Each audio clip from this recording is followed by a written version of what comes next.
Berilah keadilan kepadaku, ya Allah, dan perjuangkanlah perkaraku terhadap kaum yang tidak salah. Luputkanlah aku dari penipu dan orang yang curang, sebab Engkaulah Allah dan kekuatanku.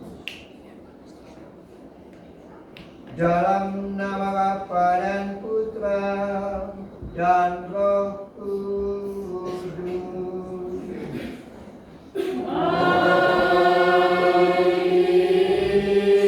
Semoga rahmat Tuhan kita Yesus Kristus, cinta kasih Allah, dan persekutuan Roh Kudus bersamamu. Dan bersama rohmu. Selamat sore umat sekalian yang terkasih. Kita memasuki hari Minggu Prapaskah yang kelima. Saya beruntung karena hari ini saya merayakan 3 kali misa. Jadi berkatnya berlimpah. Firman Tuhan yang kita bacakan pada kesempatan ini memberikan kepada kita pencerahan iman. Apa artinya kita beriman akan Tuhan? Mengapa kita menjalani masa puasa dan pantang? Dan kenapa puncak dari seluruh misteri keselamatan Allah yaitu sengsara, kematian, dan kebangkitan. Kita akan mendapat pencerahan melalui firman Tuhan yang kita bacakan pada kesempatan ini. Intinya adalah hidup kita hanya pantas di hadapan Tuhan kalau kita dituntun oleh Roh Kudus. Roh Kudus ada dalam hati kita semua. Bukan hanya kita orang Katolik, orang beriman Kristiani, seluruh umat manusia Roh Kudus bekerja. Dan Roh Kudus bekerja untuk melaksanakan kehendak Allah Sang Pencipta. Namun sayang, kita yang percaya kepada Roh Kudus seringkali kita mengabaikan Roh Kudus dalam kita masih punya roh yang lain, roh kesombongan, keangkuhan, kebencian, iri hati, dendam, amarah, dan banyak hal. Kehidupan kita yang terlalu terikat dengan hal-hal duniawi itu adalah roh-roh lain selain daripada Roh Kudus. Inilah yang membuat kita seringkali jatuh dalam dosa. Kita hidup tidak damai, tidak rukun satu sama lain, dan kita hidup jauh dari Tuhan. Marilah di awal perayaan ini kita tunduk sejenak di hadirat Tuhan. Kita menyadari kekurangan dan kelemahan kita ini. Kita mohon ampun supaya kita dilayakkan untuk merayakan perayaan Syukur, perayaan di mana kita berjumpa sekali lagi dengan Allah Sang Pencipta, Yesus Sang Penyelamat. Mari kita ingin sesaat kita mempersiapkan diri kita.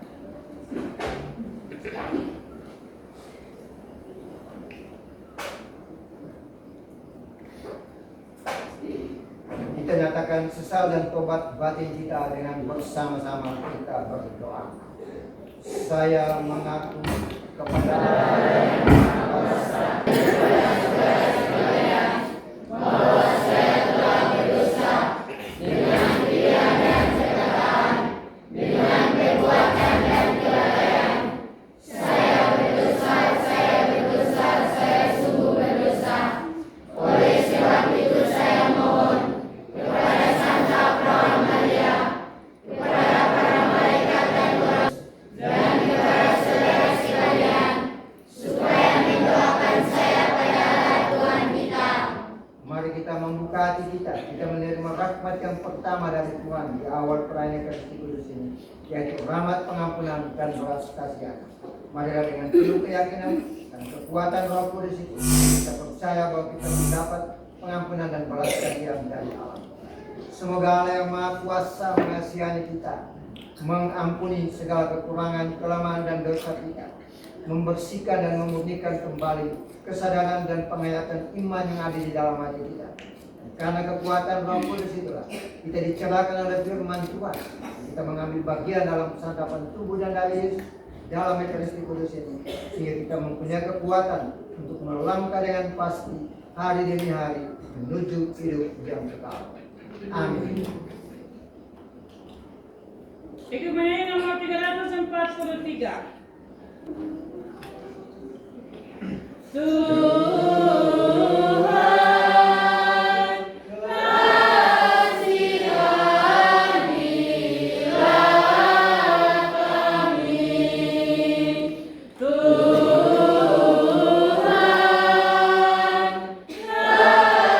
Kasihani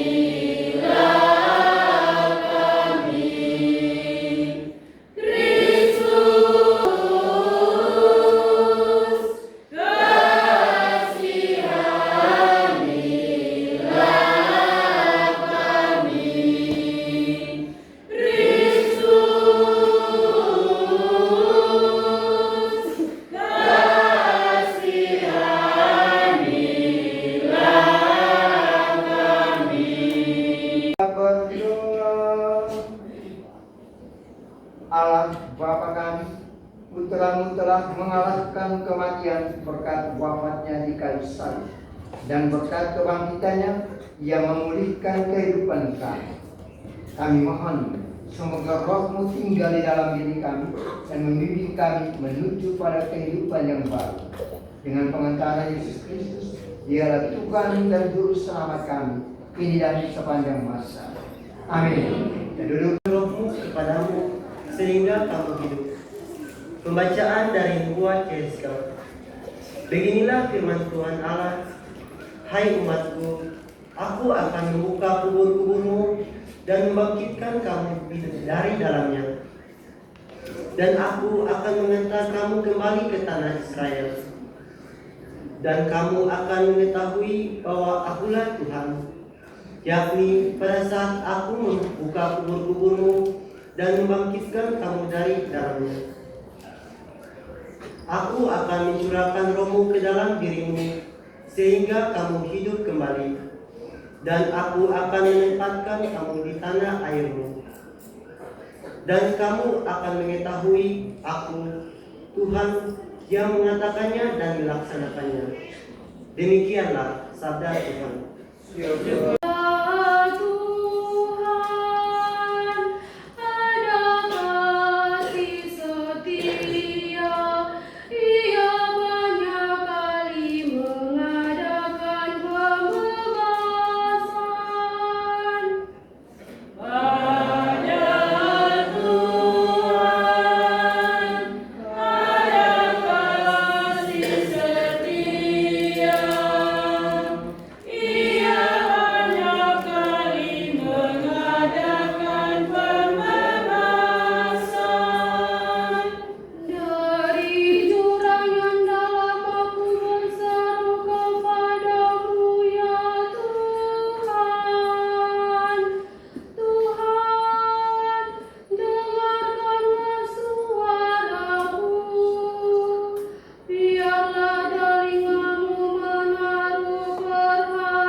Bacaan dari surat Rasul Paulus kepada jemaat di Roma. Saudara-saudara, mereka yang hidup dalam daging tidak mungkin berkenan kepada Allah. Tetapi kamu tidak hidup dalam daging, melainkan dalam Roh. Kalau Roh Allah memang tinggal di dalam dirimu, tetapi jika orang tidak memiliki Roh Kristus, maka ia bukanlah milik Kristus. Tetapi jika Kristus ada dalam dirimu, maka tubuhmu memang mati karena dosa, tetapi rohmu hidup karena kebenaran. Dan jika roh Allah yang telah membangkitkan Yesus Kristus dari antara orang mati diam dalam dirimu, maka Ia yang telah membangkitkan Kristus Yesus dari antara orang mati akan menghidupkan juga tubuhmu yang fana oleh Roh-Nya yang diam di dalam dirimu. Demikianlah sabda Tuhan.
menurut Yohanes. Dimuliakanlah Tuhan.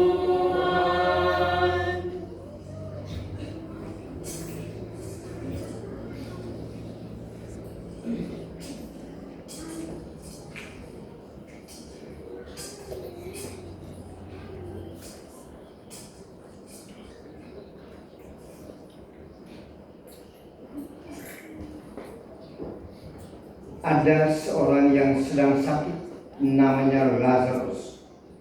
Ia tinggal di Betania, desa tempat tinggal Maria dan saudaranya Marta. Maria adalah perempuan yang pernah meminyaki kaki Tuhan dengan minyak murni dan menyekanya dengan rambutnya. Lazarus yang sakit itu adalah saudaranya. Kedua perempuan itu mengirim kabar kepada Yesus, katanya, Tuhan, Dia yang Engkau kasihi sakit. Mendengar kabar itu, Yesus berkata, penyakit itu tidak akan membawa kematian, tetapi akan menyatakan kemuliaan Allah, supaya melalui penyakit itu Putra Allah dimuliakan. Yesus memang mengasihi Marta dan saudaranya serta Lazarus. Namun setelah didengarnya bahwa Lazarus sakit, ia sengaja tinggal 2 hari lagi di tempat ia berada. Tapi sesudah itu ia berkata kepada murid-muridnya, mari kita kembali ke Yudea. Murid-murid itu berkata kepadanya, Rabi, baru-baru ini orang-orang Yahudi mencoba melempari engkau. Masihkah engkau mau kembali ke sana? Jawab Yesus, bukankah ada 12 jam dalam satu hari? Siapa yang berjalan pada siang hari, kakinya tidak terantuk, karena dia melihat cahaya di dunia ini. Tapi jika seorang berjalan pada malam hari, kakinya terantuk karena tidak ada cahaya di dalam dirinya. Demikianlah perkataannya, dan sesudah itu Yesus berkata kepada mereka, Lazarus saudara kita telah tertidur, maka aku pergi ke sana untuk membangunkan dia dari situ. Lalu kata murid-murid itu kepadanya, Tuhan, jika ia tertidur, ia akan sembuh. Tetapi sebenarnya Yesus berbicara tentang kematian Lazarus. Sedangkan sangka mereka, Yesus berkata tentang tertidur dalam arti biasa. Karena itu Yesus berkata dengan terus terang, Lazarus sudah mati, tetapi aku bersukacita, aku tidak hadir pada waktu itu. Sebab dengan demikian, lebih baik bagimu, supaya kamu dapat belajar percaya. Mari sekarang kita pergi kepadanya. Ketika Yesus tiba di Betania, didapatkan Lazarus setelah 4 hari terbaring di dalam kubur. Betania terletak dekat Yerusalem, kira-kira 3 km jauhnya. Di situ banyak orang Yahudi telah datang untuk menghibur Marta dan Maria karena kematian saudara. Ketika Marta mendengar bahwa Yesus datang, ia pergi menemui dia, tapi Maria tinggal di rumah. Lalu kata Marta kepada Yesus, Tuhan, sekiranya Engkau ada di sini, saudaraku pasti tidak mati. Tetapi sekarang pun aku tahu bahwa Allah akan memberikan kepadamu segala sesuatu yang Engkau minta kepada. Kata Yesus kepada Marta, saudaramu akan mati. Kata Marta kepadanya, aku tahu bahwa ia akan bangkit pada waktu orang-orang bangkit pada akhir zaman. Jawab Yesus, akulah kebangkitan dan hidup. Siapa saja yang percaya kepadaku, ia akan hidup walaupun sudah mati. Dan setiap orang yang hidup dan yang percaya kepadaku tidak akan mati selama-lamanya. Percaya engkau akan hal ini? Jawab Marta, ya Tuhan, aku percaya bahwa Engkaulah Mesias, Putra Allah yang datang ke dalam dunia.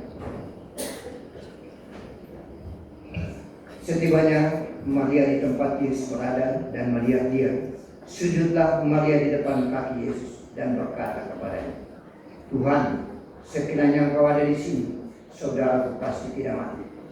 Ketika Yesus melihat Maria menangis, ia juga orang-orang Yahudi yang datang bersama-sama dengan dia, maka sedihlah hati Yesus. Ia sangat terharu dan berkata, di manakah dia kamu baringkan? Jawab mereka, Tuhan, marilah dan lihatlah.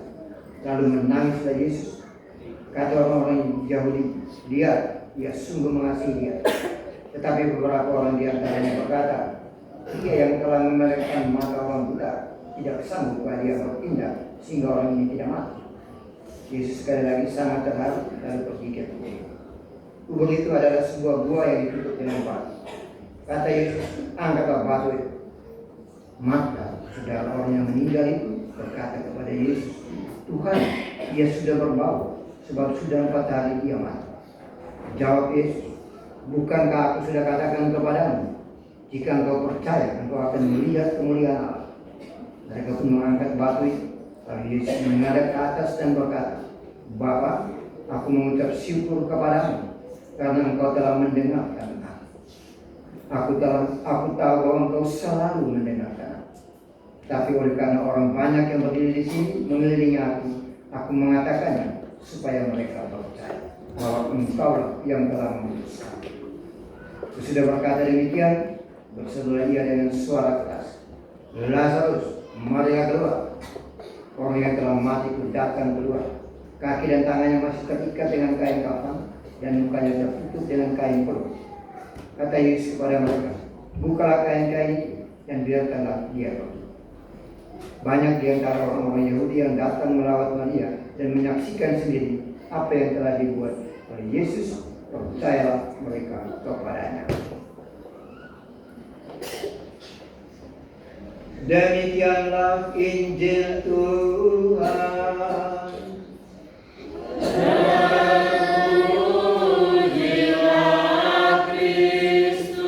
Oke, firman Tuhan yang kita bacakan ini menjadi pelajaran buat kita.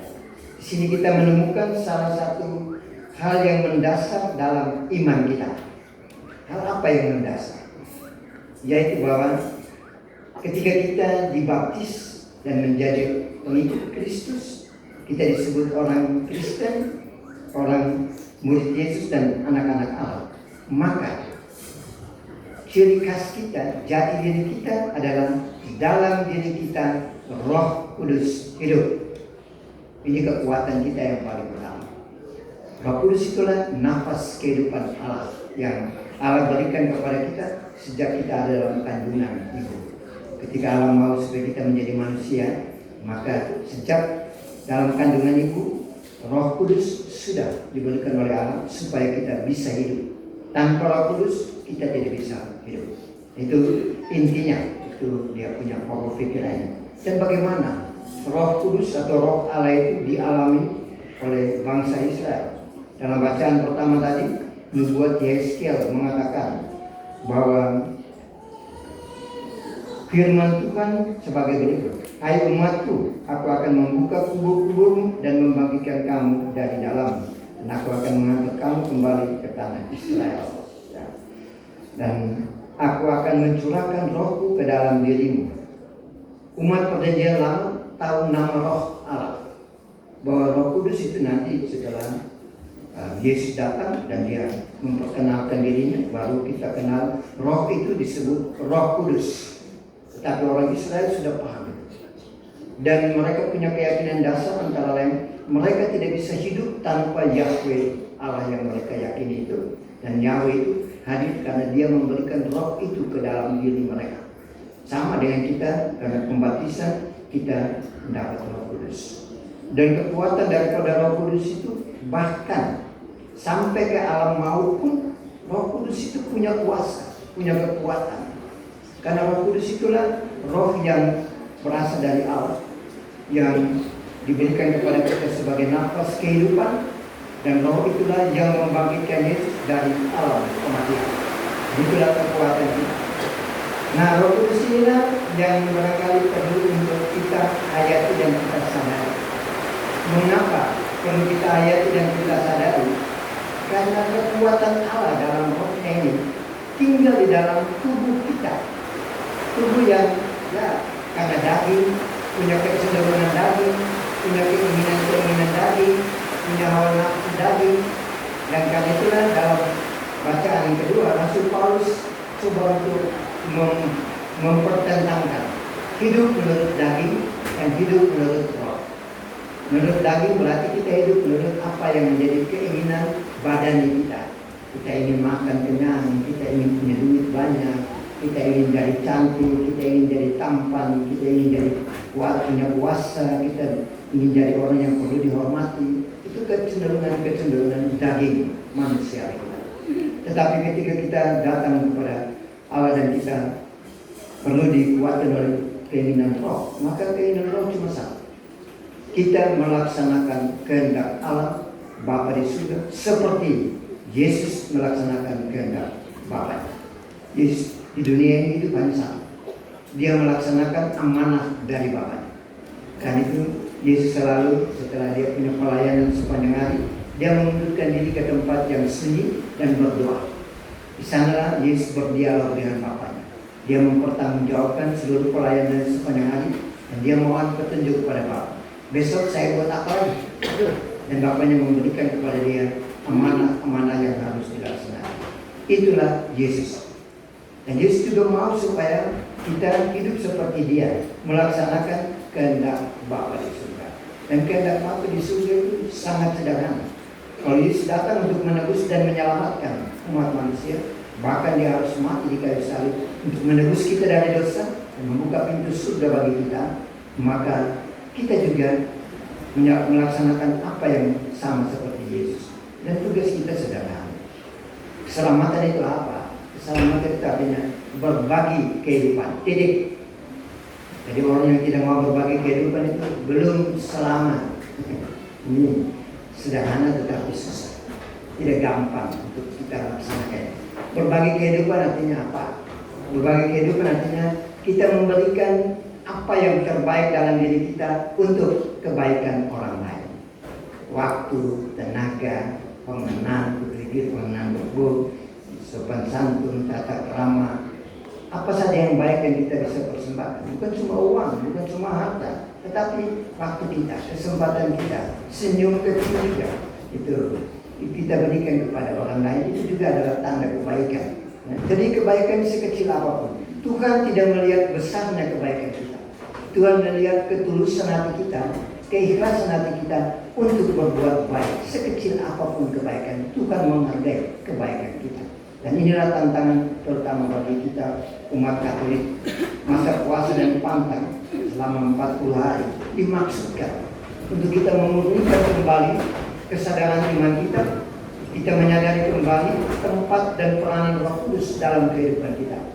Puasa, pantang, dan amal kasih yang ada di dalam surat puasa dan baptis menekankan pentingnya puasa dan pantang, pentingnya beramal, pentingnya berdoa. Tidak lain, hanya mau menegaskan kepada kita bahwa iman itu perlu dibuktikan di sana. Bahwa kekuatan dan karya Roh Kudus harus nampak dalam kerelaan kita untuk sedikit mengurangi kecenderungan makan enak. sedikit berkorban untuk apa yang mau kita makan enak itu. Ya, kita makan satu hari 30.000, kita sisihkan, kita makan 20.000, dan kita sisihkan 10.000, kita kasih untuk orang miskin. Itu amal. Dan itulah kebaikan yang kita harus buat. Karena itu ada puasa. Kenapa kita harus pantang? Kan kita ini untuk mengalami bahwa hidup beriman kita menuntut kepada kita untuk ada sedikit semangat pengorbanan. Itu kita berpantang dari keinginan-keinginan daging itu. Ya. Nah, pantang-pantang ini juga berat. Tidak mudah ini. Saya pantang rokok susah. Saya harus mengatur. Yang lain saya pantang tidak jadi masalah. Saya tidak pernah makan daging. Saya juga rasa pantang itu barang biasa saja. Tetapi pantang rokok itu susah. Pantang artinya kita coba untuk sedikit menahan diri atas keinginan-keinginan daging ini. Keinginan-keinginan, keenakan-keenakan dunia itu perlu kita jaga. Kita sedikit menganggap bahwa Tuhan, saya berkorban karena saya mau pantang ini demi untuk menghormati Engkau. Jadi kita berpantang dan berpuasa bukan karena kita melaksanakan kewajiban agama, tapi kita mengungkapkan bahwa kita sungguh-sungguh punya iman yang benar akan Tuhan. Dan buktinya adalah kita coba untuk melaksanakan apa yang diamanatkan oleh pimpinan gereja kita, bagus kita tentang pantang dan puasa. Dan ini hal yang tidak mudah. Kita lihat contoh Lazarus. Ini bagaimana kita beriman. Kita lihat peristiwa Lazarus. Lazarus dihidupkan kembali dari alam kematian karena iman Marta. Jadi Yesus uji coba dulu iman Marta sampai sejauh mana. Dan ternyata Marta punya iman yang baik dan benar. Karena itu Yesus bilang, nanti kau lihat, kau percaya bahwa sekarang akan bangkit pada akhir zaman. Tidak, sekarang pun kau lihat bahwa kau punya saudara akan saya bangkitkan dari alam kematian. Dan Yesus buat seperti itu. Sedangkan Maria, ini wanita menyik sedikit. Karena dia selalu mau tampil hebat. Dan dia di mana-mana, bahkan dia pernah buat peristiwa yang menyeramkan. Dia membasuh kaki Yesus, orang lain cuci kaki dengan air, dia pakai minyak wangi itu basuh kaki Yesus, dan orang lain pakai kain untuk seka itu air yang pakai basuh kaki, dia pakai rambutnya untuk menyeka itu minyak yang sudah itu. Dan dia dikritik oleh orang Farisi dan ahli Taurat. Buat apa ini? Boros uang buat apa? Barang tidak ada gunanya. Tetapi Yesus, ya, ketika Yesus berkunjung ke tempatnya mereka ini sebelum Lazarus mati, dan Marta sebagai kakak, dia melayani Yesus, buat minum, sedia ini, sedia makan dan seterusnya. Maria santai-santai saja. Dia datang duduk dekat Yesus dan orang dua cerita. Dan dia ingin mendengarkan pengajaran Yesus. Kalau Marta bilang begini, menarik, obatin dong lain untungnya apa? Yesus naruhnya, infil selek apa kengkeni, omfil apa dunia, infil apa sornai. Itulah barangkali penting untuk kita menyadari dua kakak beradik ini punya contoh keteladanan yang memberikan kepada kita inspirasi untuk bagaimana membangun hidup yang baik dan benar. Marta punya iman, menjamin supaya Lazarus itu bisa hidup. Maria punya contoh keteladanan bahwa dia mau cari Yesus, dekat dengan Yesus, mau mendengarkan Yesus, mau diberkati oleh Yesus. Ini kehidupan iman yang nyata. Ketika kita berkumpul untuk mencari Yesus, ya kenapa? Minggu akhirnya jam ini dua jalanan, rajin beli. Ini hal yang barangkali penting untuk kita sadar. Bahwa mungkin kita satu minggu dikasih 6 hari bekerja cari nafkah. Apa salahnya hari Minggu tidak penuh juga? Hanya 1-2 jam kita datang ke rumah Tuhan dan beribadah bersama. Banyak orang pun belum menghargai kesempatan itu, menyia-nyiakan kesempatan. Karena apa? Keselamatan adalah perjumpaan pribadi dengan Allah. Kita berjumpa dengan Allah lewat tanda-tanda sakramen, terutama Ekaristi Kudus. Ketika kita menerima tubuh dan darah Yesus, kita bertemu dengan Dia, kita menyatu dengan Dia. Bukan hanya bertemu, tetapi kita makan, kita menyambut Komunion Kudus dan Yesus menyatu dalam diri kita. Kalau kita punya iman yang benar, maka seluruh penyakit terselat, setan terbobar, dan kita hidup dengan tenang, kita hidup dengan penuh sukacita dan penuh kebahagiaan dan umur panjang. Tapi kalau kita punya iman kecil, dua dinar yuk, mempelajari ya amu, tadi mau yang mau baik, bukan selamatnya betul aja orang kan. Nah ini penting bahwa iman itu Kita membuktikan iman kita yaitu seperti Maria, datang mencari Yesus. Marta juga ingin bertemu dengan Yesus, menyampaikan keluh kesah bahwa mereka punya saudara Lazarus sudah mati, dan mereka mau mendengarkan apa yang dikatakan oleh Yesus. Perjumpaan pribadi dengan Tuhan dan kita dalam hal ini adalah Ekaristi Kudus itu punya kekuatan supaya di alam kematian pun tidak ada mau, tidak punya kuasa. Hanya Yesus yang punya kuasa. Dan Yesus punya kuasa hanya bisa membangkitkan orang mati kalau kuasa Yesus itu diimani dengan sungguh dan sesungguhnya. Semoga demikian.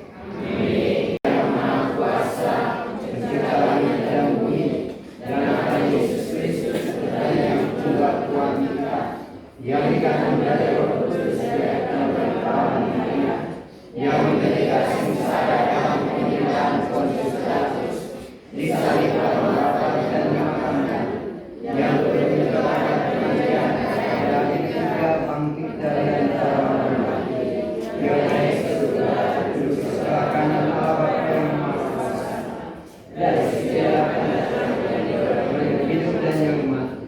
Aku percaya akan Roh Kudus, gereja Katolik yang kudus, persekutuan para kudus, pengampunan dosa, kebangkitan dari kehidupan yang kekal. Amin. Dalam pengakuan dan penghayatan iman yang satu dan sama, mari kita sehati seiman kita berdoa doa iman. Yang percaya kepadaku akan hidup sekalipun sudah mati. Marilah kita berdoa kepada Bapa dengan perantaraan-Nya. Bagi gereja Allah, ya Bapa, doronglah gerejamu agar tak henti-hentinya mewartakan kabar kebangkitan Kristus dan kebangkitan kami semua.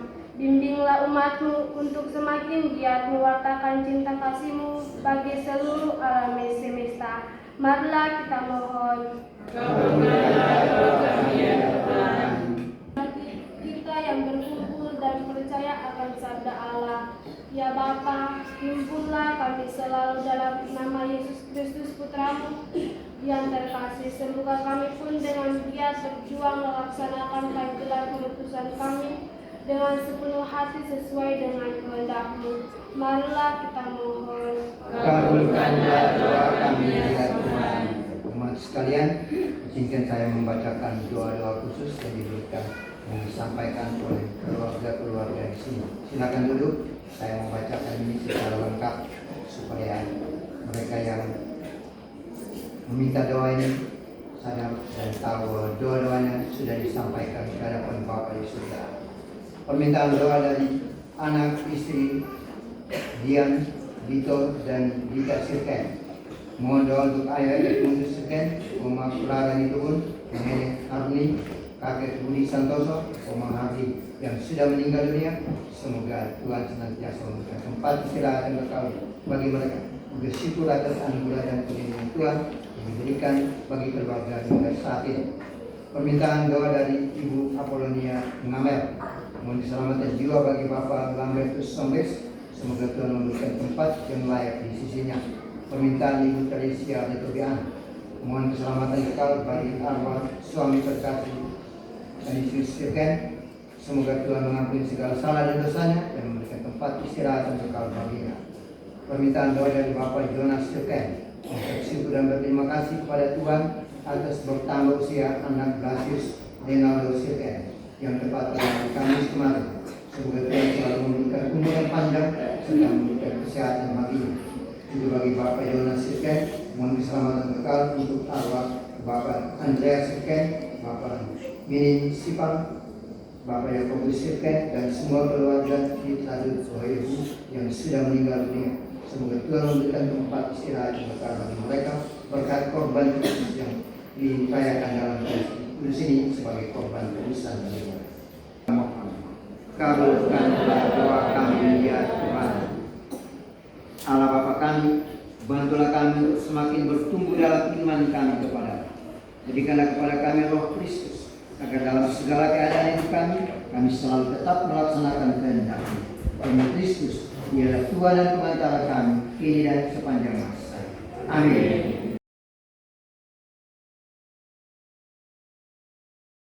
Sungguh kuduslah Engkau Tuhan, sumber segala kekudusan. Maka kami mohon, Kuduskanlah persembahan ini dengan pencurahan Roh-Mu, agar bagi kami menjadi tubuh dan darah Tuhan kami Yesus Kristus. Ketika dia diserahkan untuk menanggung sengsara dengan rela, dia mengambil roti dan sambil mengucap syukur, dia memecah-mecahkan, lalu memberikannya kepada murid-muridnya seraya berkata, "Terimalah dan makanlah kamu semua. Inilah tubuhku yang diserahkan bagimu."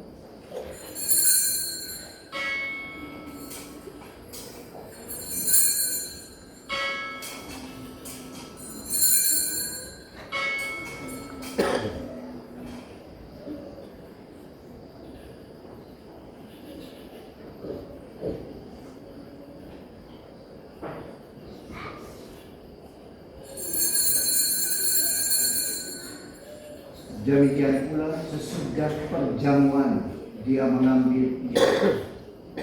Sekali lagi dia mengucap syukur kepadamu, memberikannya kepada murid-muridnya seraya berkata, "Terimalah dan minumlah kamu semua. Inilah piala darahku, darah perjanjian baru dan kekal, yang ditumpahkan bagimu dan bagi semua orang demi pengampunan dosa. Lakukanlah ini sebagai kenangan akan kami."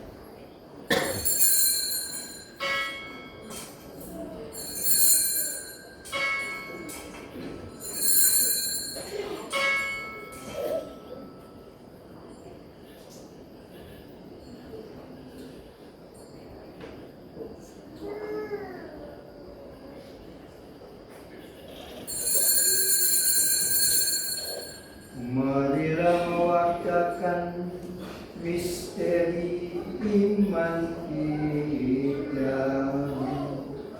Setiap kali kami makan roti ini dan minum dari piala ini, wafat-Mu Tuhan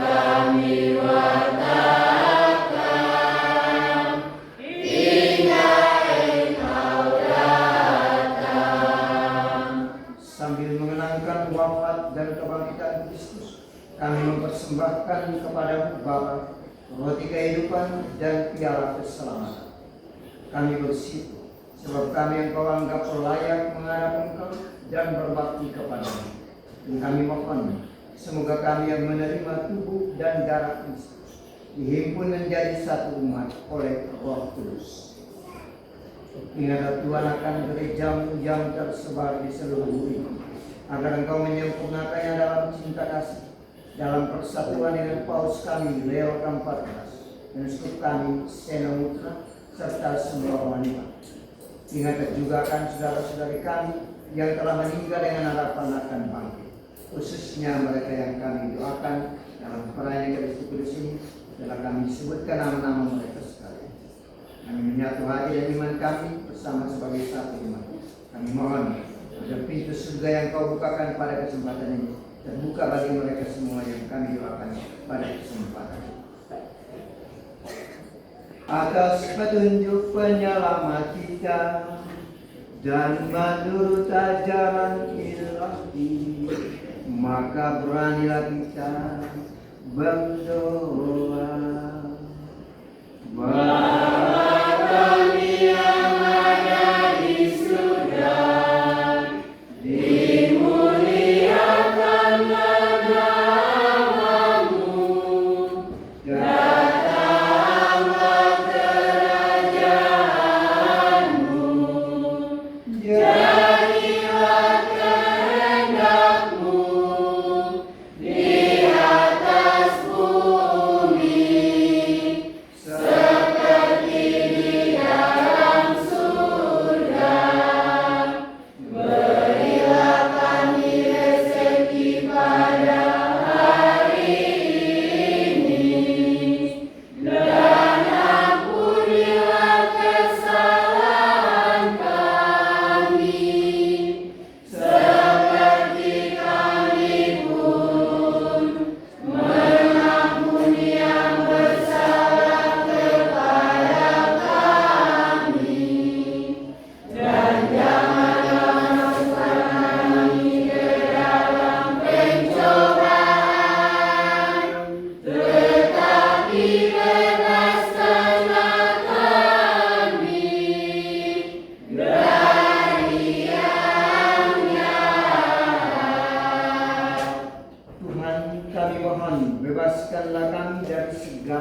bersedialah memberi damai sepanjang hidup kami, supaya kami yang telah dikuatkan oleh kelimpahan belas kasih selalu bebas dari dosa dan dijauhkan dari segala gangguan, sambil menantikan harapan yang membahagiakan dan kedatangan penyelamat kami, Yesus Kristus. Sebab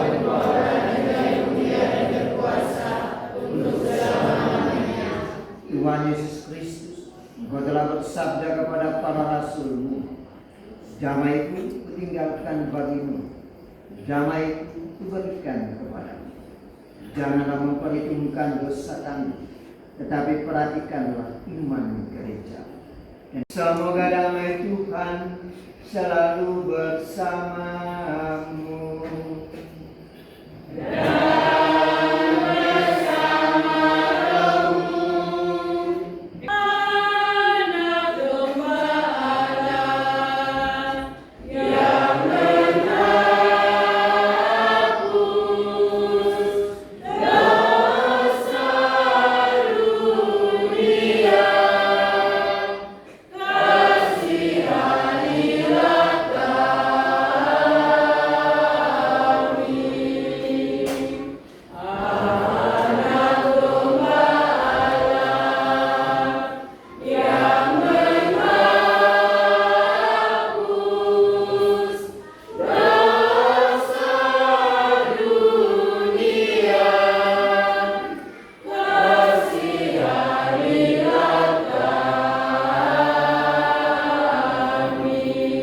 Berbahagialah kita semua yang diundang untuk turut ambil bagian dalam perjamuan kudus ini.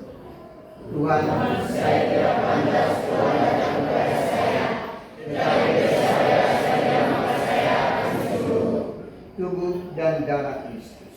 Amin.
takkan mati selama-lamanya. Marilah berdoa. Ya Allah, sumber kehidupan yang sejati, kami bersyukur karena kehadiran Yesus Kristus Putra-Mu.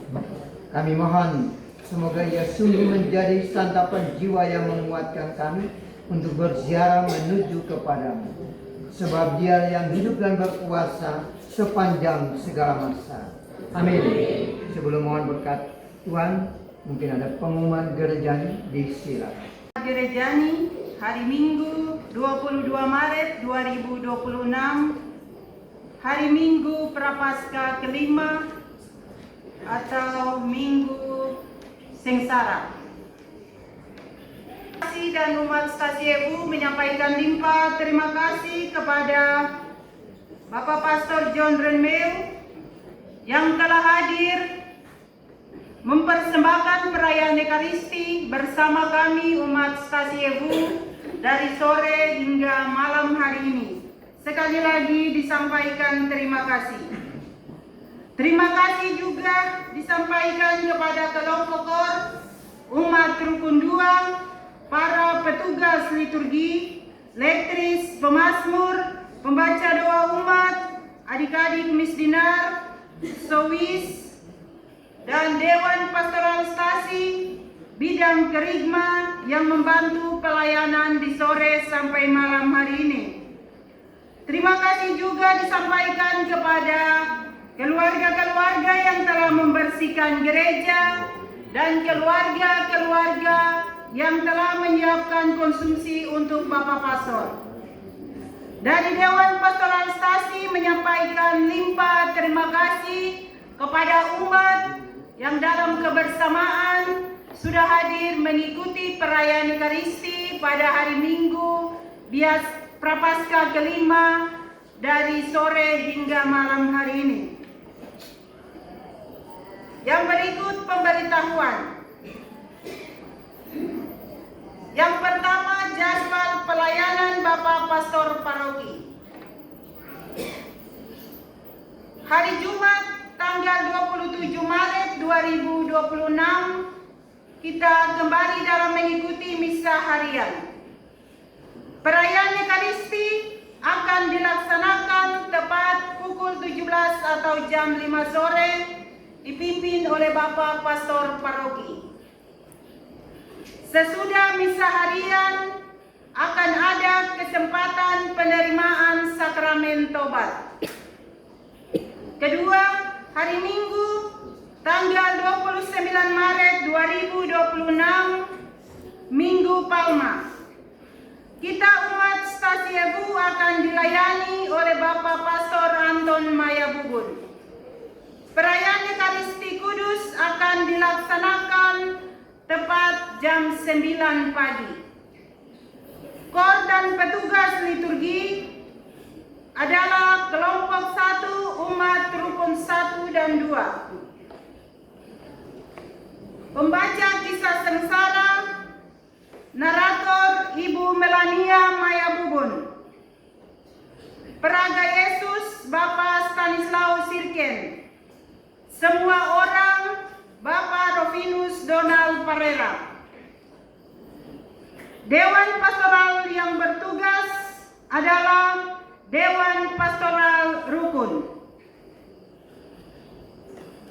Bahan persembahan menjadi tanggung jawab kader-kader Posyandu, bunda-bunda PAUD, dan kelompok KOR.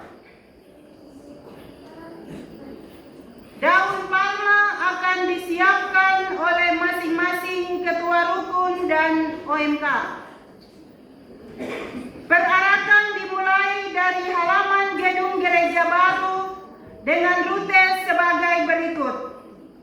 1. Sowis, misdinar, petugas liturgi, imam, rukun 1 dan 2, rukun 3, rukun 4, rukun 5, dan rukun 6. Kelompok pembersih gereja, keluarga, Bapak Eusebius Ruslau, Bapak Dominikus Ruslau, dan keluarga Martinus Ruslau. Yang kedua, kolekte hari Minggu tanggal 15 Maret 2026, Minggu Prapaskah keempat sebesar Rp1.107.500. Yang ketiga, kami Dewan Pastoral Stasi akan membagikan amplop APP 2026 ke ketua-ketua rukun untuk diadakan penagihan APP. Batas pengumpulan amplop APP pada hari Minggu tanggal 5 April 2026, Hari Raya Paskah.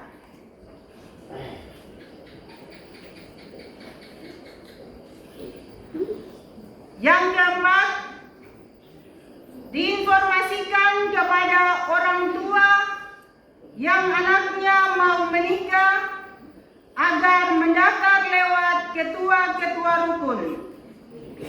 Dan selanjutnya, ketua-ketua rukun akan menyerahkan daftar calon pasangan nikah ke Dewan Pastoral Stasi bidang kerigma seksi katekese. Dan penyanyi Mazmur yang terbaik justru di sini menyanyi dengan tepat Mazmur.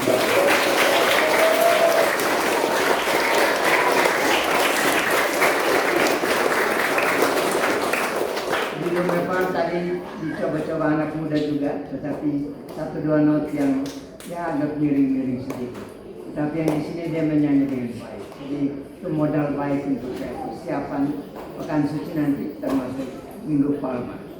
Kita mohon berkat Tuhan supaya apa yang baik yang sementara dialami oleh umat di stasi Ebu ini menjadi berkat, sehingga ke depan umat ini tumbuh dan berkembang menjadi umat Allah yang sejati, menjadi bagian dari Gereja Katolikus Tukonambuena dan menjadi contoh bagi stasi-stasi yang lain.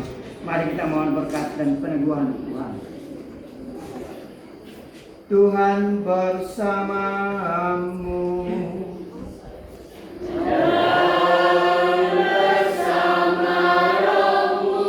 Semoga umat sekalian di stasi Ebu ini, baik yang hadir maupun yang tidak sempat hadir, dalam tuntunan dan kuasa Roh yang satu dan sama, Roh Kudus itu senantiasa diberkati oleh Allah yang Maha Kuasa, Bapa dan Putera dan Roh Kudus.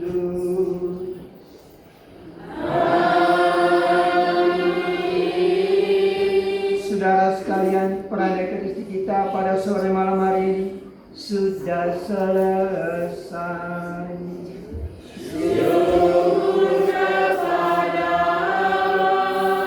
Mari kita pulang dengan membawa damai dan berkat Tuhan. Amin.